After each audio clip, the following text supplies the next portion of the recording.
The president's been putting a lot of pressure on both leaders for this entire time. We've been talking with both sides. He's been talking to both leaders directly for 10 months now. So yes, you can expect that pressure to continue. The president wants this war to end. Karoline, is the president more determined now, since the judge's ruling today, to go after James Comey and Tish James, and if so, why? I wouldn't say he's going after them. I think the president is more determined than ever to see accountability in this country, yes, and to correct the wrongs of the weaponization of our justice system that we saw under the previous administration and Joe Biden. Are we entering a new phase of Venezuela, and what does that entail?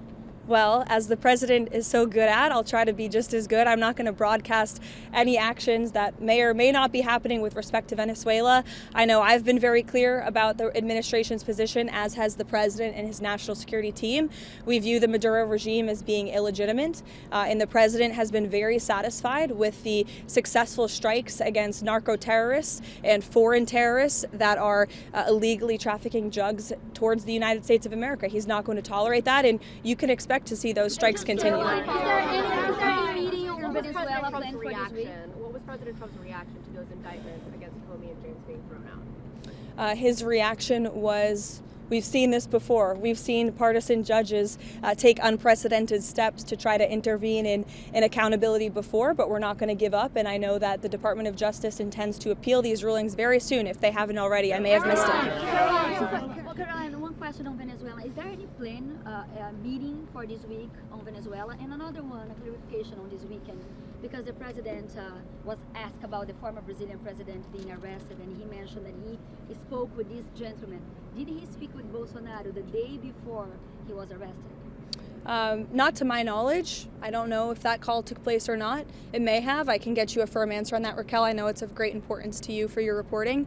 As for meetings on Venezuela, there's meetings on a range of topics inside this building all of the time. And the president is constantly apprised of what's going on in the world, what's going on in the news, and he's very well written into all of the things that his team are working on. Caroline, please. You would not go into the sticking points of the disagreement between the two parties in the Ukraine peace process, but how flexible is the president in coming to a deal, and will the Europeans be part of a final negotiation with Zelensky? I think he's been quite flexible already. We've been watching this war go on for 10 months. He's talked to both leaders countless times. Our team has engaged with both the Russians and the Ukrainians extensively. As I said, there is a sense of urgency. The president wants to see this deal come together, and he wants to see this war end. I wanted to ask you, is it MAGA to support American workers being replaced with H-1B visa holders? Are Americans not capable of filling most of these positions? Who supports getting American workers getting replaced? I know the president mentioned that he wanted to bring in some workers that he could eventually send back in regards to... The president does not support American workers being replaced. You are mischaracterizing what the president said. The president wants to see our American manufacturing industry be revitalized better than ever before. That's part of what he's doing with his effective use of tariffs and cutting good trade deals around the world. That's why he's recruited trillions and trillions of dollars in investments into our country. Those are creating good paying American jobs right here at home. As for the H-1B visa issue, the president has a very nuanced and common sense opinion on this issue. He wants to see if foreign companies are investing trillions of dollars in the United States of America, and they're bringing foreign workers with them to create very niche things like batteries. He wants to see that at the beginning to get those manufacturing facilities and those factories up and running, but ultimately the president always wants to see American workers in those jobs, and he's told these foreign companies that are investing here, you better be hiring my people if you're going to be doing business in the United States. So there's been a lot of misunderstanding of the president's position. Michael. Caroline, is President Trump asking for Xi Jinping's help in putting pressure on Putin to help end the war in Ukraine? I won't get into the details of the conversation this morning other than what the president put out on Truth Social. He put out his own readout of that, and I will leave it to that. But I did speak with him about the call. It lasted about an hour, and it was a very positive call. The focus of the call was really Russia-Ukraine did come up, but the focus was mainly on the trade deal that we are working on with China and those relations and how they are moving in a positive direction. The president also addressed our farmers, and we are pleased with what we've seen from the Chinese, and they feel the same way. And the president and President Xi discussed continuing to stay in correspondence following their very productive meeting in South Korea. Ukraine, does the progress that you just laid out change the Thanksgiving Day deadline for Ukraine to come to an agreement, or does the president still want something more definitive by Thursday?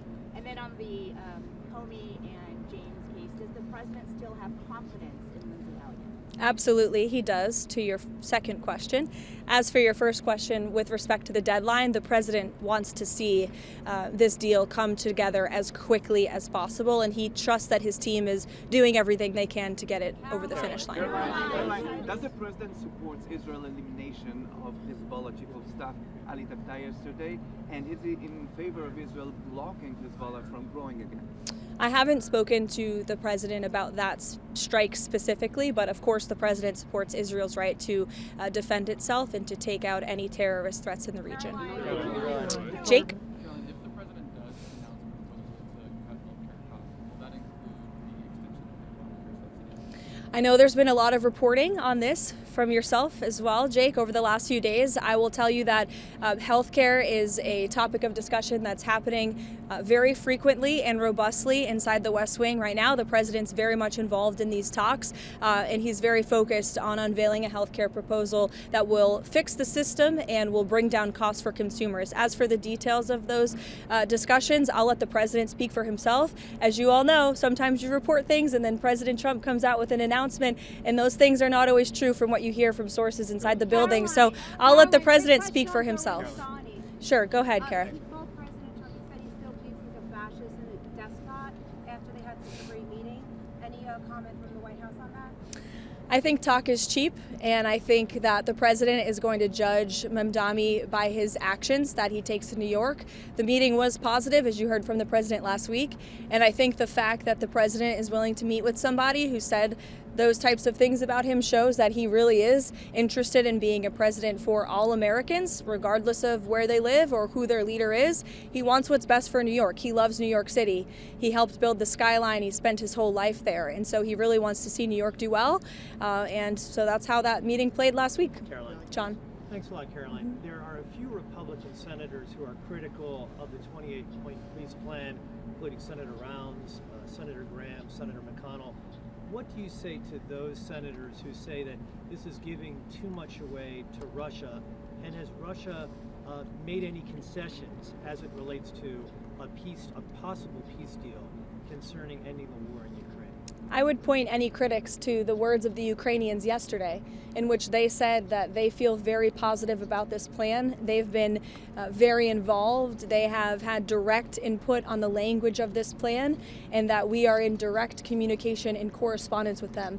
Any idea, let me just finish with this, the idea that the United States of America is not engaging with both sides equally in this war to bring it to an end is a complete and total fallacy. And I saw a lot of misinformation and rumors and allegations against people in this building, such as Secretary Rubio and Special Envoy Wynkoff and the President himself, that they are favoring one side over the other. That could not be further from the truth. I have watched as the President and his team have worked around the clock overnight with both sides on endless phone calls, endless meetings to try to bring this war to a close. And any suggestion otherwise is a complete misunderstanding of the facts. It's coming from people who have no idea what they're talking about, or people who are pushing their own agenda, or maybe people who don't want to see this war come to an end. I don't know. Maybe they're profiting off of it. Maybe they benefit from it in some way, but nobody in this building benefits from war. We want to see this war come to an end, and that's what the president and his team are proudly working to do.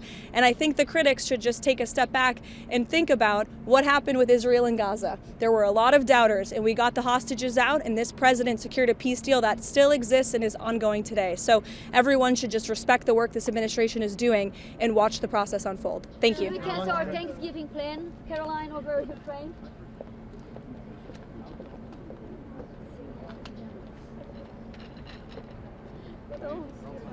I'm gonna get